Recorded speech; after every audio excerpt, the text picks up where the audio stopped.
I'd like to introduce myself, Michael Corser. I was born and raised in Toledo, Ohio in 1974. I grew up in a divorced family at a young age, so I'm the only child from my real father and my mother together. So I was kind of the stepchild, always looking for attention. We grew up in a nice neighborhood, good school system.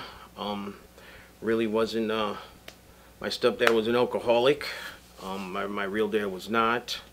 So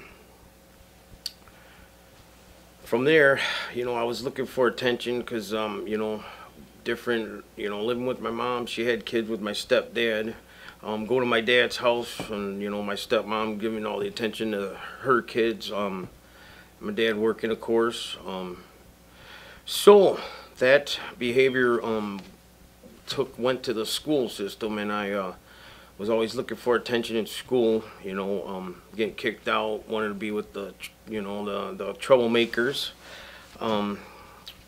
Which later on, about junior high, we decided to steal alcohol from our friend's parents' house, and that was the first time I drank in 7th grade. We got kicked out of the dance, so we got consequences for that, and we didn't do that for a long time till high school. I started smoking in school, drinking before school and after school, and getting kicked out of school.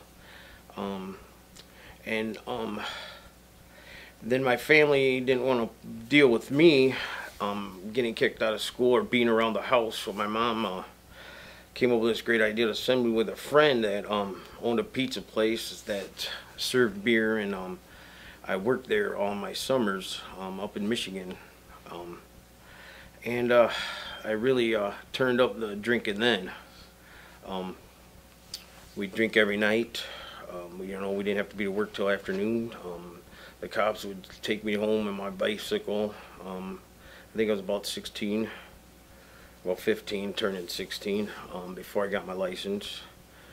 So I moved back, and I thought that was fun, so I got kicked out of school again, and my mom sent me back up there working.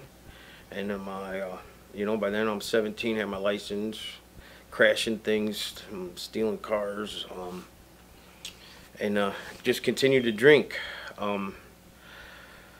So I got in enough trouble. I straightened my act up a little bit. Finally graduated high school on time. Pretty good. I started as a salesman out of I don't know. I did one of those scams in the paper selling vacuum cleaners. And some man introduced me to Tool and Die. He said, "You want a real job?" And so I got a good lead on that. Started a Tool and Die apprenticeship, and boy, there's where there was a lot of drinking. My boss would, when we were slow, we drank on the job. Then I ended up crushing my foot in 1992. And he made me a deal. I was young. I didn't know anything about medical, workman's comp. He said, "I'll pay you to stay home." And the doctors were prescribing me Percocets. And I was just young, so I was taking them as prescribed, drink a couple beers here and there. And my friends found out I had pills, so I started sharing them. I'd run out, I'd call the doctor, and he would double the amount, double the milligrams, triple the amount of pills I got each month. After calling him a couple of times, I got scared to call him, and one of my friends said, "Hey, I know where you can buy some pills." So that brought me to another group of people that I started hanging out with.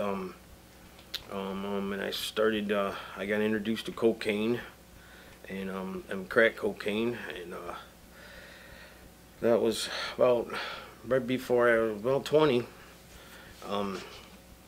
And so there's, I started another whole addiction, drinking, partying.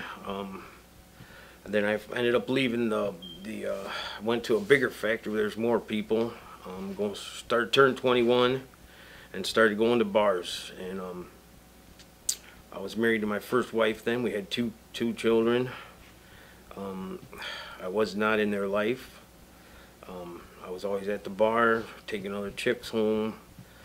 So we ended up getting divorced. And she, of course, wouldn't let me see the kids because I was a drunk crackhead. So I ended up marrying this lady I met at a bar. She had a couple kids. We had 2 more kids. And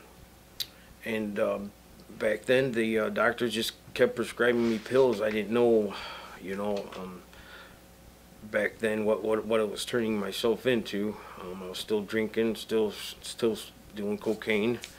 And then I think about 2006, the government finally figured out that there was a lot of people in the opioid crisis, so they cut me off. I didn't know what to do. I was very sick, and that's when another group of my friends said, "Here, I got something you can try," and it was some heroin. And that's where my life really went to a mess, I could say. So I was doing heroin all the way, still smoking crack till about 2017. I started losing everything. Got a couple DUIs. I overdosed a few times, and finally the third one they charged me with drug abuse. So I went to a detox in 2016, late October I think it was, and I couldn't do it. I signed myself out, went back out till somewhere in 2017 in June, I think. I missed my my son's confirmation from his church, missed his graduation. So I went to detox again in 2017, and to get off of opiates. I really didn't have any plans to quit drinking. I joined a recovery place called Racing for Recovery out of Toledo, and I have not done opiates since 2017. So, but I decided I could drink on the weekends or Fridays only. And you know, smoke crack on Saturdays, and that didn't. I did that till for quite a few years. I received another OBI, and so I quit drinking. I was going to group and stuff that the judge ordered me to do, and I wasn't working no program. I had to go to AA meetings and stuff like that. I didn't have a sponsor or nothing, so that didn't go very well. I got kicked out of group. I was still smoking crack, drinking beer. And so after that, I kept getting in trouble. Got pulled over again, had stuff, a lot of drugs in my car. They, you know, they said if in lieu of treatment, they'll drop all the charges. And so that still wasn't enough to keep me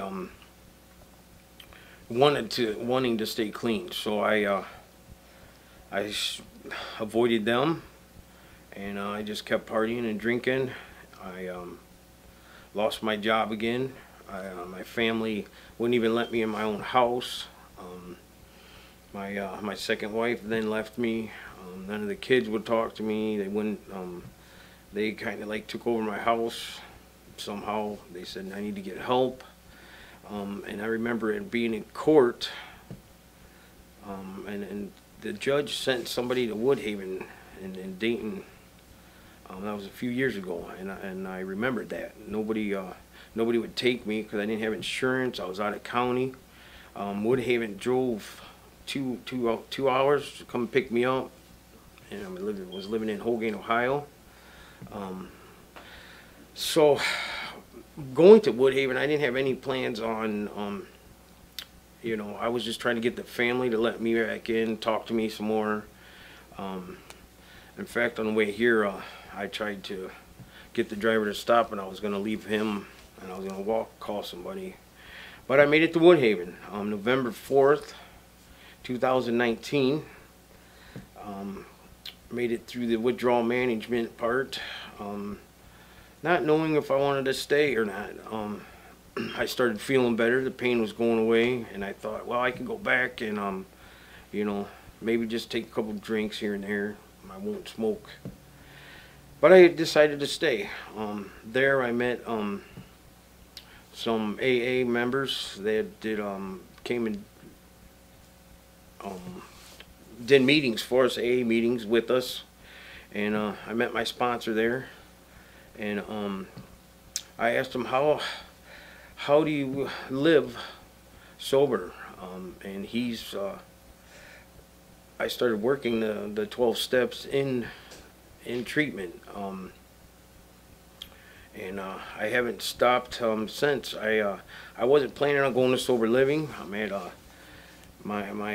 my sponsor was also in sober living, and he says that's, you know, so I took some suggestions from him, and I went to Good Shepherd Ministries.